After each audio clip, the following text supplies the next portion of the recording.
ನಿನಗೆ ಯಾವುದು ಬೇಕು ಯಾವುದು ಬೇಡ ಎನ್ನುವುದು ಸ್ಪಷ್ಟ ಕಲ್ಪನೆ ಉಂಟಾ? ಉಂಟು. ನಿನಗೆ ಬೇಡವಾದ ವಿಷಯ ಹೇಳುತ್ತೆ. ನಿನಗೆ ನಮಗೆ ಎಲ್ಲರಿಗೂ ಬೇಡವಾದದ್ದು ಅವರಿಗೆ ಯಾಕೆ ಬೇಕಂತ ಇದು? ಯಾಕೆ ಬೇಕು? ನೀನು ಯಾರನ್ನು ಕೊಲ್ತೇನೆ ಹೇಳ್ತು. ಈಗ ನಾನು ಕೊಲ್ಲಬೇಕಾದದ್ದು ಕೈಯಲ್ಲಿ ಅವರನ್ನು ರಕ್ಷಿಸುವ ಯಾರನ್ನು ನಾನು ಕೊಲ್ಲದೆ ಕೈಯಲ್ಲಿ ಸಿಗುವುದಿಲ್ಲ. ಯುದ್ಧದಲ್ಲಿ ಅನಿವಾರ್ಯ ಅಂತ ಆಡಿದ್ದೆ.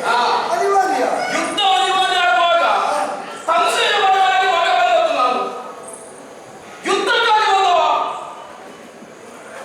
ಮಗ. ನಾನಿರುವಾಗ ಅಪ್ಪನ ಮುಂದೆ ಹೋರಾಟ ಮಾಡುವುದಕ್ಕೆ ಸಾಧ್ಯ ಉಂಟ ನಿನಗೆ? ಕೂಡಿದ ನಿನಗೆ ಮತ್ತೆ ಮಗನನ್ನು ಮನೆಯಲ್ಲೇ ಕೂತುಕೊಳಿಸಿ ನಾವು ಹೋರಾಟಕ್ಕೆ ಹೋಗುವ ಯೋಚನೆ. ಮಗ ಇರುವಾಗ ಅಪ್ಪನಿಗೆ ಹೊಡಿಲಿಕ್ಕೆ ಆಗುದಿಲ್ಲ. ಮನೆಯಲ್ಲೇ ಇರಲಿ ಅಂತ ಯೋಚನೆ ಮಾಡಿ ಮನೆಯಲ್ಲಿ ಇರುವುದಕ್ಕಾಗಿ ಬಂದವನಲ್ಲ. ಅಪ್ಪನಿಗೆ ಬೀಳುತ್ತದೆಲ್ಲ ಆಗುವಾಗ ಅದನ್ನು ತಡೆಯುವ ಯಾರಿದ್ದಾನೋ ಅವನ ಮಗ, ನಿಜವಾದ ಮಗ ಅವ.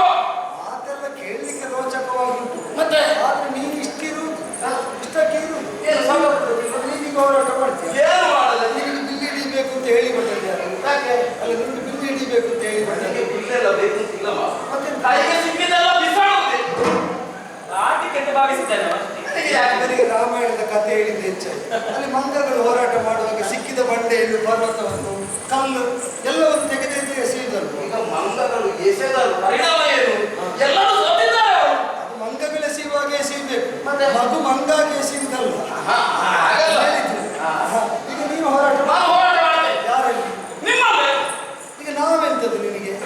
ಈಗ ವಿರೋಧ ಪಕ್ಷದಲ್ಲಿ ವಿರೋಧ ಪಕ್ಷ. ನಿನಗೆ ಯಾವ ಪಕ್ಷ? ನಮ್ಮ ಪಕ್ಷವೇ ಬೇರೆ. ನಿನ್ನ ಊಟ ಮಾಡುವಾಗ ಮಾವಾಡಿಯ ಈಗ ವಿರೋಧ ಪಕ್ಷ. ಅದು ನನಗೆ ಇವತ್ತು ನನಗೆ ವಿಷಯ ಗೊತ್ತಾಗಿರ್ಲಿಲ್ಲ. ನೀವು ಬೇರೆ ಪಕ್ಷದಲ್ಲಿ ಇದ್ದೀರಿ ಅಂತ. ಈಗ ವಿಷಯ ಗೊತ್ತಾಯ್ತು. ಪಕ್ಷಾಂತರ ಮಾಡಿ. ಇನ್ನು ಮುಂದೆ ನಿಮ್ಮ ಮನೆಯಲ್ಲಿ ಊಟ ಮಾಡುವುದಿಲ್ಲ ನಾನು. ಇಷ್ಟು ಸಂದರ್ಭದಲ್ಲಿ ಪಕ್ಷಾಂತರ ಮಾಡಿ. ಪಕ್ಷಾಂತರ ನಾನು ಮಾಡಿದ್ದಲ್ಲ, ನೀವೇ ಮಾಡಿ. ನಾನಿದ್ದದ್ದು ನನ್ನ ಅಪ್ಪನ ಜೊತೆಗೆ ನೀವು ಸೇರಿದ್ರೆ ಏನಾಗ್ತದೆ? ನಿನ್ನ ಅಪ್ಪನ ಜೊತೆಗೆ ನಾನು ಕಾಡಿನಲ್ಲಿ ನಾನು ಊರಲ್ಲಿದ್ದದೆ ಅಲ್ವಾ? ನೀವು ಬರ್ಬೇಕಿತ್ತು ಜೊತೆಗೆ. ನಿನ್ನ ಅಪ್ಪ ಕಾಡಲ್ಲಿರುವಾಗ ನೀನು ಊರಲ್ಲಿರುವುದು ಯಾಕೆ ಅಂತ ಗೊತ್ತುಂಟಾ? ಕಷ್ಟ ಆಗುತ್ತದೆ ಅಂತೇಳಿ ನಮ್ಮಲ್ಲಿ ನಿಲ್ಲಿಸಿ. ಯಾರು ನಿಲ್ಲಿಸಿದ್ದು ಅವರು? ಅಪ್ಪ ಹೇಳಿದ್ರು ನಿಮ್ಮಲ್ಲಿ ಹೋಗಿ ಅಂತ ಹೇಳಿ. ಕರ್ಕೊಂಡು ಬಂದ ಅನ್ನ ಹಾಕಿದ್ದಕ್ಕೆ ನೀನು ಮಾವನಿಗೆ ಕೊಡುತ್ತಿದ್ದಲ್ವ? ಮಾವ ನೀವು ಮಾಡುದಂತೆ ಮಾಡಿದ ನನಗೆ ಏನು ಹೆದರಿಕೆ ಚಿಂತೆ ಇರಲಿಲ್ಲ. ನೀವು ಯಾಕೆ ನೀವು ಅಪ್ಪನ ಮುಂದೆ ನಿಂತದ್ದು ಯಾಕೆ? ಅಲ್ಲ, ನಾನೀಗ ಪ್ರತಿಜ್ಞೆ ಮಾಡುವಾಗ ಇವರಲ್ಲಿ ಕೇಳಿ ಹೇಗೆ ಮಗು ಸರಿ ಉಂಟು ಅಂತ ಎಲ್ಲ ವ್ಯಾಕರಣ ತಿದ್ದಿದ ಮೇಲೆ ಪ್ರತಿಜ್ಞೆ ಮಾಡಬೇಕು. ಹಾಗಲ್ಲ, ಅಪ್ಪನ ಜೊತೆಗಿರ್ತಿದ್ರೆ ಇಷ್ಟು ಪ್ರಕರಣ ಮುಂದೆ ಹೋಗುತ್ತಲೇ ಇರಲಿ. ನಮ್ಮ ವಿರೋಧಿಗೆ ಆಶ್ರಯ ಕೊಟ್ಟದ್ದು ಅಪ್ಪನು. ನಿನ್ನ ಅಪ್ಪ ಆಶ್ರಯ ಕೊಡ್ಲಿ. ಆಶ್ರಯ ಕೊಟ್ಟರೆ ಏನಾಯ್ತಂತೆ? ಯಾರಿಗೆ ಆಶ್ರಯ ಕೊಟ್ಟದ್ದು? ಗಣನಿಗೆ. ಇವರ ವಿರೋಧಿ. ನಮ್ಮ ವಿರೋಧಿ. ಮಾವನ ವಿರೋಧಿ. ನಿನಗೆ ವಿರೋಧಿ ಅಲ್ವಾ? ಓ ಕೃಷ್ಣ, ನಿಮ್ಮ ಸ್ವಲ್ಪ ಕ್ಷಮೆ ಕೊಡ್ಲಿಕ್ಕೆ ಆಗಲಿಲ್ಲ. ಹೇಳ್ತಾ ಹೋದ ಹಾಗೆ ಮತ್ತೆ ಸಂಬಂಧ ನೆನಪು ಹೋರಾಟ ಮಾಡಿದ್ರೆ ಕದನ ಕಲಿಗಳಾದ ಯಾದವ ಪ್ರಮುಖರೆಲ್ಲರೂ ಇದ್ದಾರೆ. ಬಲಭದ್ರನ ನೇತೃತ್ವದಲ್ಲಿ ಕೃತವರು ಸಾಧ್ಯಕ್ಕೆ ನಾನು ನನ್ನ ಪರಿವಾರ ಎಲ್ಲರೂ ಜೊತೆಯಾಗಿ ಸವರಿಸಿ ಹೊಡೆಯುವುದಕ್ಕೆ ಹೊರಟೆ. ಕಾಡಲ್ಲಿರುವುದು 5 ಜನ. ಅವರು ಯಾಕೆ ಅಷ್ಟು ಮಂದಿಗೆ ನಾನು ಒಬ್ಬನೇ ಸಾಕು. ನೀನೇನು ಮಾಡಬಲ್ಲ ಅಂತ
ನಮ್ಮನ್ನೆಲ್ಲ ಕೊಲ್ಲುವುದಕ್ಕಾಗಿ ಹೋರಾಟ. ಅಪ್ಪನಿಗೆ ಬೇಕಾಗಿ ಯಾರು ಬೇಕಾದ್ರೂ ಬಂದೆ.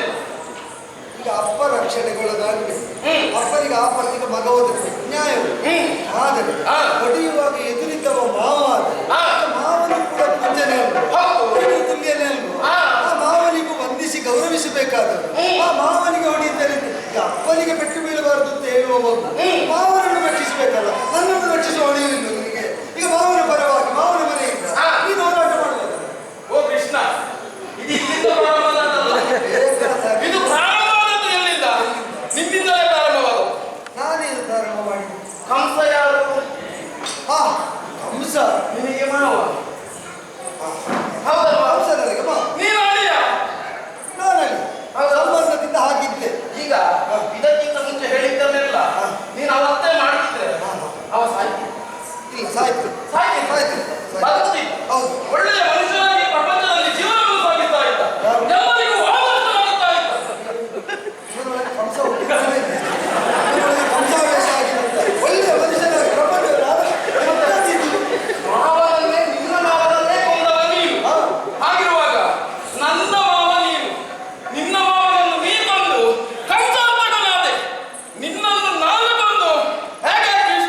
ಅಯ್ಯೋ ಮಗನಿಗೆ ಉಳಿಸೋದಕ್ಕೆ ಇವ ಹೋದರೆ ನೀರೊಳಗಿದ್ದ ದ್ವಾರಕ್ಕೆ ನಿರ್ಮಿಸಿದ್ದು ಅಪ್ಪ ಅಂತ ಹೇಳ್ತಾರೆ.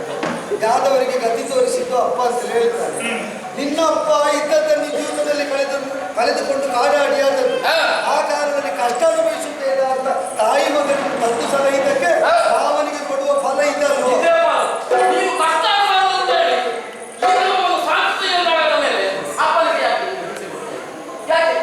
ಅವರಲ್ಲಿ ಬಿಟ್ಟು ಕಳಿಸುವುದಕ್ಕೆ ಹೇಳಿದ್ರೆ ಬಿಟ್ಟು ಕೊಡುವುದಿಲ್ಲ ಅಂತ ಹೇಳಿದ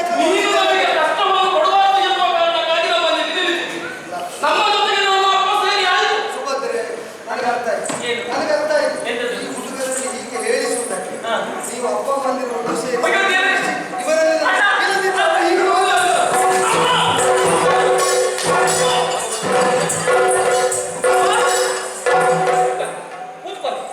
ನಿನ್ನಿಂದಾಗಿ ನಾನು ಕೇಳಿಸಬೇಕಾಗಿ ಬಂತು. ಉರಿ ಅಯ್ಯೋ ದೇವ ಇಲ್ಲ ಅಣ್ಣ, ಅವರ ಕಣ್ಣಿನಲ್ಲಿ ಆ ಕಂಸನ ತೀವ್ರತೆ ಉಂಟು. ಕಂಸನ ಕಂಗಳಲ್ಲಿದ್ದ ಉಗ್ರ ತೀವ್ರ ಅಲ್ಲಿ ಬಿಡುವಾಗ ಮಾತ್ರ ಇಲ್ಲ. ಆಗ ನನ್ನಲ್ಲಿ ಅಣ್ಣ ಸಣ್ಣ ಮಕ್ಕಳು ಎನ್ನುವ ಹಾಗೆ ಕೇಳಿದವರನ್ನು ಕ್ಷಮಿಸಬೇಕು. ಅವರು ಆಡಿದಂತಹ ಮಾತುಗಳೆಲ್ಲವೂ ಕೂಡ ಅದೇ ಆಡಲಿಕ್ಕೆ ಹೋಗುವ ಸಣ್ಣ ಮಕ್ಕಳು. ಸಣ್ಣ ಮಕ್ಕಳು ಆಟ ಆಡೋದಕ್ಕೆ ಹೋಗುದಿಲ್ಲ. ಮನೆಯಲ್ಲಿ ಅಷ್ಟು ಸಣ್ಣ ಮಗುವೇನೂ ಅಲ್ಲ. ಕೊಟ್ಟರೆ ಹೆಣ್ಣು ಕೊಟ್ಟರೆ ಈಗ ಮದುವೆ ಆಗಲಿಕ್ಕೆ ಸಿದ್ಧ ಆಗಿದ್ದಾರೆ. ನನಗೆ ಗೊತ್ತುಂಟು ಆ ನೆಗಡು ನೋಡಿ ಮದುವೆ ವಿಷಯ ಇರುವಾಗ ಅವನಿಗೊಂದು ಆಸಕ್ತಿ ಉಂಟು. ಇನ್ನೊಂದೆರಡು ವರ್ಷದಲ್ಲಿ ಆಗಬೇಕಾದದ್ದು ಆದ್ರಿಂದ ಅಷ್ಟು ಸಣ್ಣ ಮಗುವೇನೂ ಅಲ್ಲ. ಸ್ವಂತಕಾರಿಯಾಗಿ ಬೆಳೆಯುತ್ತಾ ಇರುವಂತ ಇವ. ಆದರೆ ಮನೆಗೆ ಮುಳ್ಳಾಗುವುದಿಲ್ಲ. ಆಗಬಾರದು ಅಂತ ನನಗೆ ಹೇಳುದು.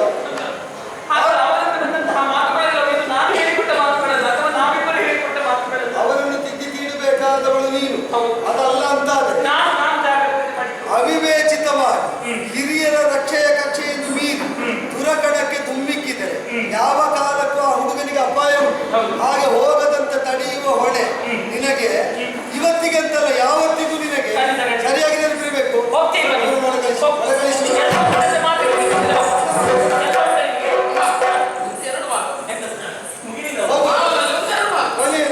ನೀನು ಕಂಸ ಗಿಂಸ ಅಂತೆಲ್ಲ ಹೇಳಿದ್ರೆ ಆಗ್ಲಿಕ್ಕಿಲ್ಲ.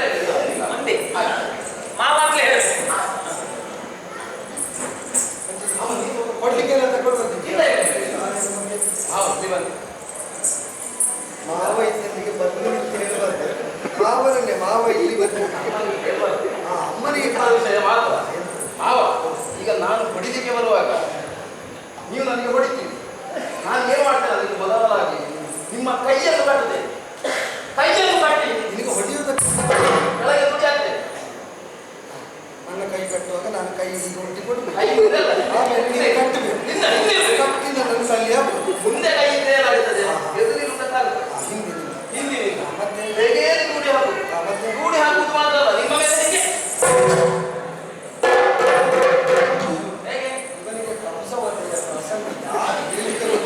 ಅಲ್ಲಿ ಏನೇನು ಮಾಡಿದ್ದೇನೋ ನಾನು ಹಾಗೇ ಮಾಡ್ತೇನೆ ಅಂತ ಹೇಳ್ತಾ ಇದ್ದಾರೆ. ಕಾಲಿಗೆ ಬೀಳಂತ ಹೇಳಿದ್ದೆ ನಾನು. ಅದೆಲ್ಲ ನಿನ್ನ ಕಾಲಿಗೆ ಬೀಳಿಕ್ಕೆ ಹೇಳಿದಲ್ಲ, ಮಾವನ ಕಾಲಿಗೆ ಬೀಳಂತ ಹೇಳಿ. ಅದೆಂತ ಅಹಂಕಾರ ನಿನಗೆ? ಎಂತದ್ದು? ಎರಡು ಕರಗಳನ್ನು ಜೋಡಿಸಿ ಕಾಲಿಗೆ ಬಿದ್ದು ಕೈ ಮುಗಿದು ಇನ್ನು ಬಂತು.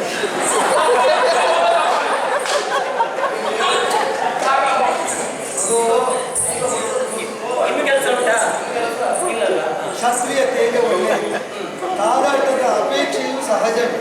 ಆದರೆ ವಿರೋಧಿಯನ್ನು ಆಯ್ಕೆ ಮಾಡಿಕೊಳ್ಳುವಾಗ ವಿರೋಧಿಗಳ ನೆಲೆ ಏನು ಅಂತ ಅರಿತು ಹೊಡೆಯುವುದಕ್ಕೆ ಹೊರಡದಿಲ್ಲ.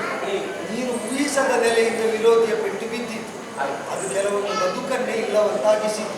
ಆದ್ದರಿಂದ ಸ್ವಲ್ಪ ಯೋಚನೆ ಮಾಡಿ ಹಿರಿಯರಲ್ಲಿ ಹೇಳಿ ಕೇಳಿ ಅವರು ಒಪ್ಪಿದವರಿಗೆ ಹೊಡೆದು ಅಭ್ಯಾಸ ಮಾಡಿದ ಮೇಲೆ ದೊಡ್ಡ ದೊಡ್ಡ ಹೊಡೆದಾಟಕ್ಕೆ ಬಿಡುವ. ದೊಡ್ಡವರು ಸುಧಾರಿಸ್ತಾರೆ.